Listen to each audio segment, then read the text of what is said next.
Welcome, everybody, to Dead Talk Live. Tonight, our guest is Carter Smith, the writer and director of Swallowed, which is available on demand today, February 14th. Carter, thank you so much for being here with us. Congratulations on the film. It's a great Thank you so film. much. I'm really looking forward to talking about this because you give us some really unique perspectives in Swallowed that we're going to do a little bit of a deep dive on. Now, Okay. let's first start out with Swallow tackles the topic of drug mules. Okay. Now, how are you going to approach this story and give it your own unique spin?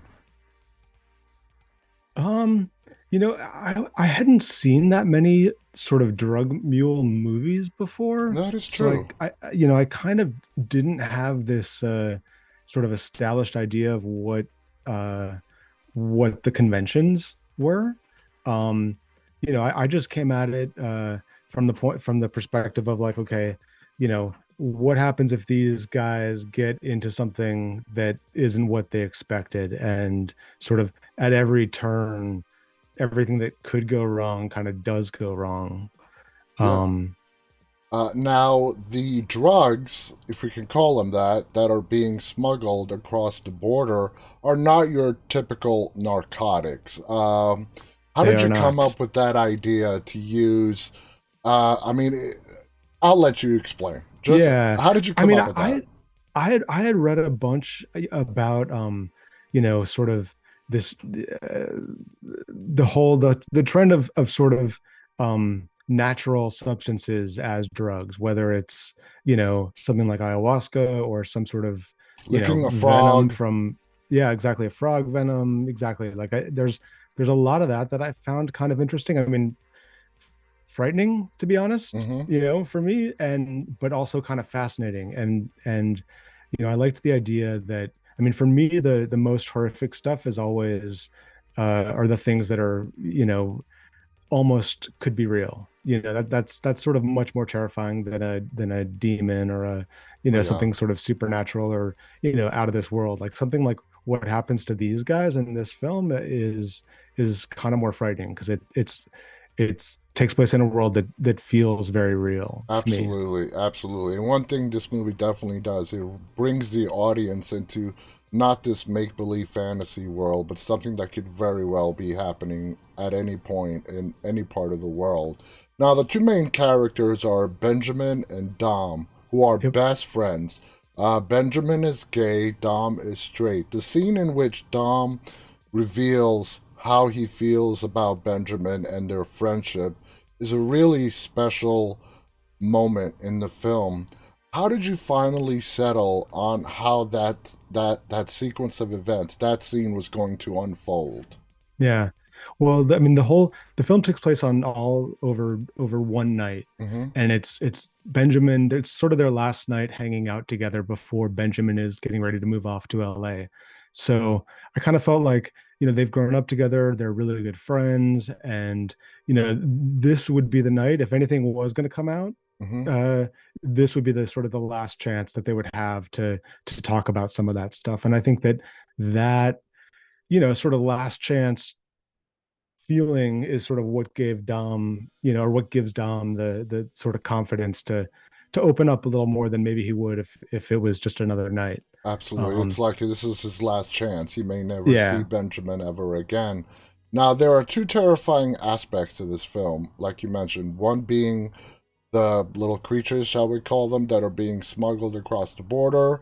And then we have Mark Patton's character. And yeah, Mark did a fabulous job.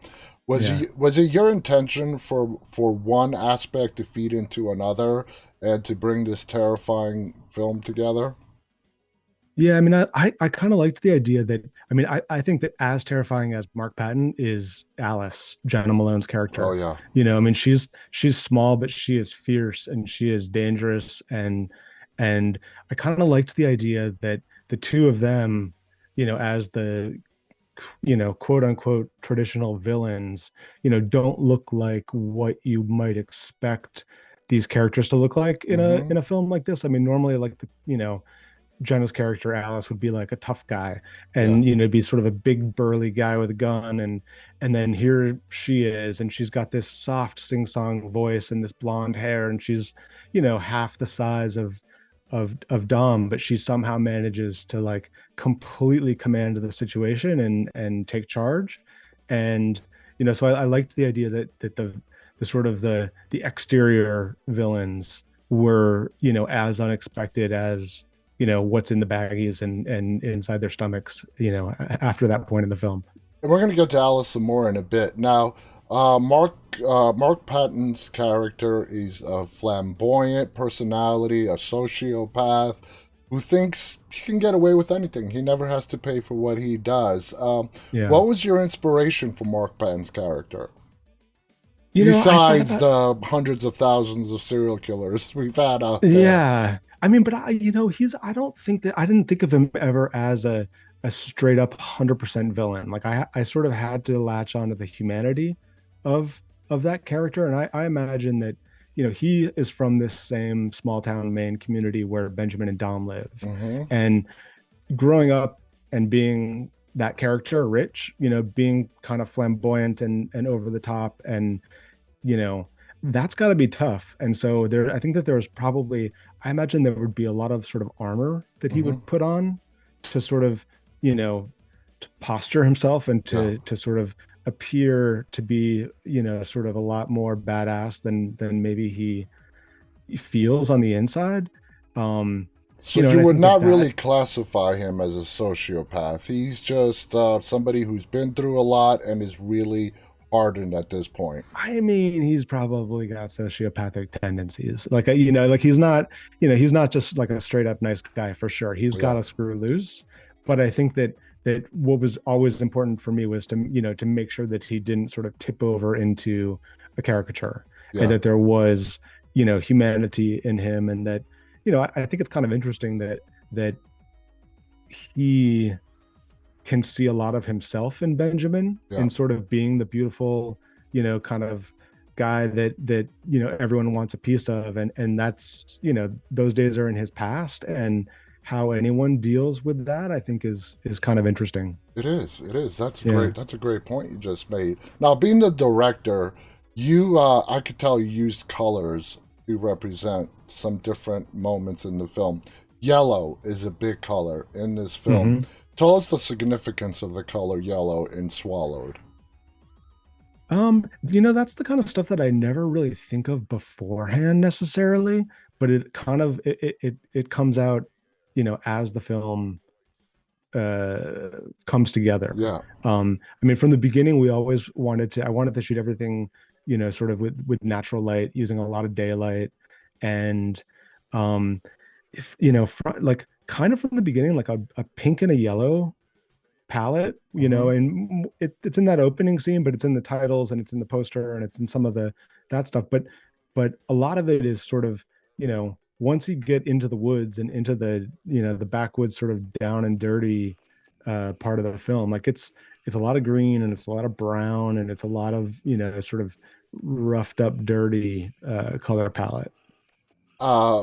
Let's dive more into Alice now. Like, I mean, Jenna is an amazing actress. Was Alice written first off with Jenna in mind, or were you really ecstatic when she took on the role? Yeah, I mean, I wrote it with her in mind because, we had done the Ruins together and just stayed friends and kind of talked about finding something to do, and just hadn't found the right project. And so I hoped that she would be on board and be as into it as, as I wanted her to be. And, luckily she was down to come to, where we shot in Maine in the middle of nowhere, and, sort of leave the rest of the world behind for a couple weeks and go into like movie making camp. Yeah, she definitely brings an element to this film that really puts it over the top. Now, Alice evolves throughout the film from when we first meet her holding the two guys at gunpoint to the end. We see her go through a whole arc. Tell us why the character of Alice is so important to this story. I mean, I think that she, in a lot of ways, represents like she's someone that is caught up in this situation and sort of is doing what needs to be done to make ends meet, like Dom. And but I don't think that that makes her a bad person, and it doesn't make her, a sort of one note villain. I think that when she kind of starts to realize and understand the consequences of you know when things go wrong, they go really wrong. And I Mm-hmm. don't think that that's happened to them before. So this is happening for her the first time, as much as it's happening to Benjamin and Dom. So I think that, like, she is in touch with her humanity and her, like, her sort of, she has compassion in a way that is, I mean, it shouldn't be surprising for any human, but like it is maybe surprising from a bad guy character. And that's the contrast that we see between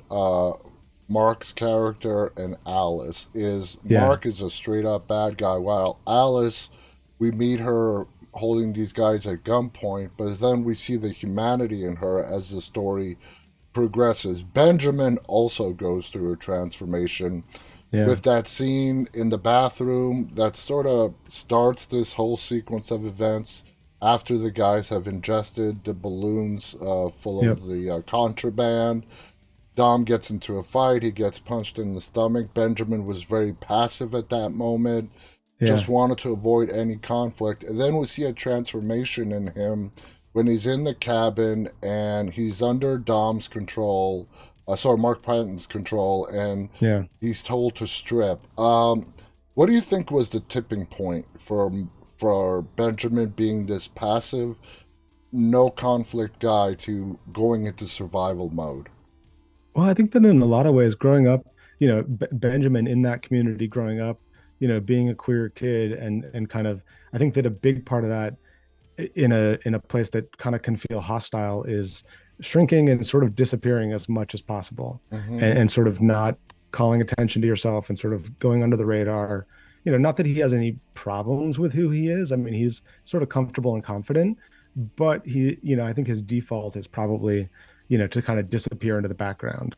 And then at a certain point, when it becomes clear to him that, if he doesn't step up and do something, that yeah, it's going to get even worse. And it sort of, it falls squarely on his shoulders, and to right the wrongs that have happened so far in the film. And that was a really fun, there was a really fun arc to write, and I think it was a really fun arc for Cooper to play, Yeah, yeah. as Benjamin.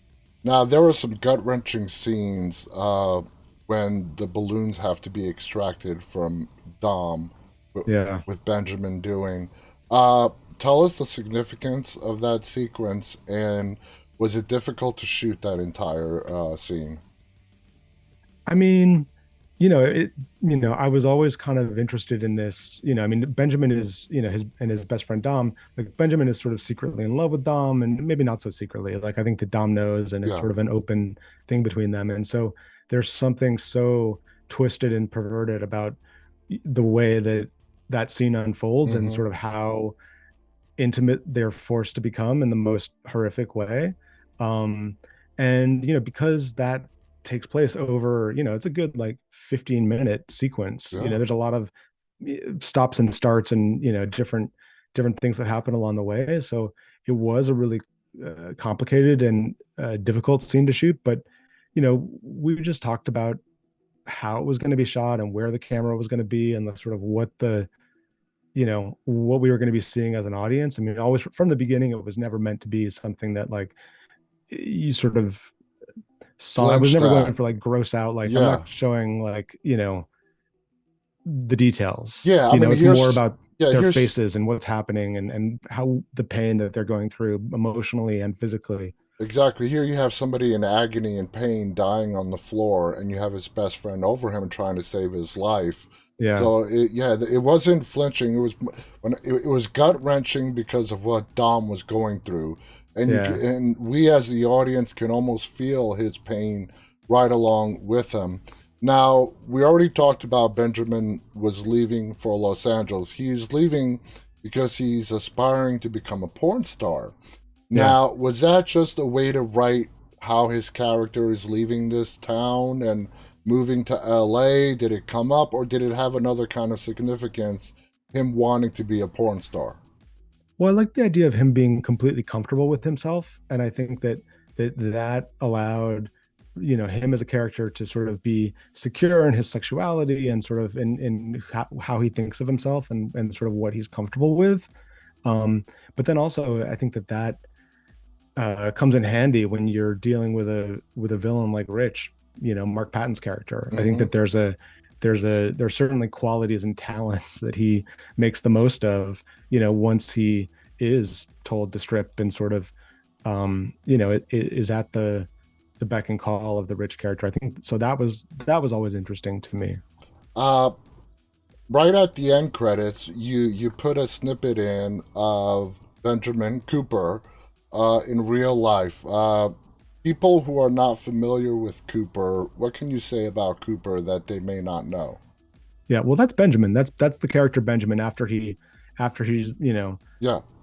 spoiler alert, makes it out and makes it to, the Squirty Awards where he's winning awards for, sort of best performance, best newcomer, best group like, that's You that's see, that's his that fooled me as well. I thought it yeah. was sort of a real life thing, No, uh, that's Benjamin the not a character, fast 100%. forward. Yeah. Oh, okay. Yeah. I just wanted to Brilliant. suggest that like, I mean, the ending of the film can be a little bit of a downer.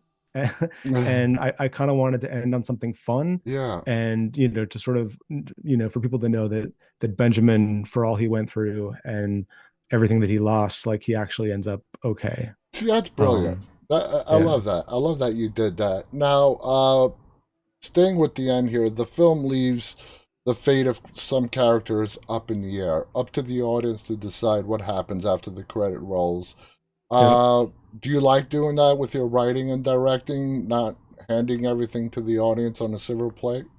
Yeah, I like to try to give just enough, but not everything, if that's, when that's possible. I mean, sometimes you have to give a little more or give a little less, but whenever I can, I like to let the audience kind of make their own decisions or, come to their own conclusions. Now, the But I don't know, I ending, don't know, I don't know what you think is ambiguous. Like I don't like without giving anything away, like I don't know if, well, Mark Pan's character, what yeah, I actually mean, happens to him? if that happened to you, do you think you would survive? Yeah, yeah, it's not the I, most pleasant. I mean, I would not that I want that to happen to anybody, but like, yes, I mean, there is, I guess there is a world where, there could be a return.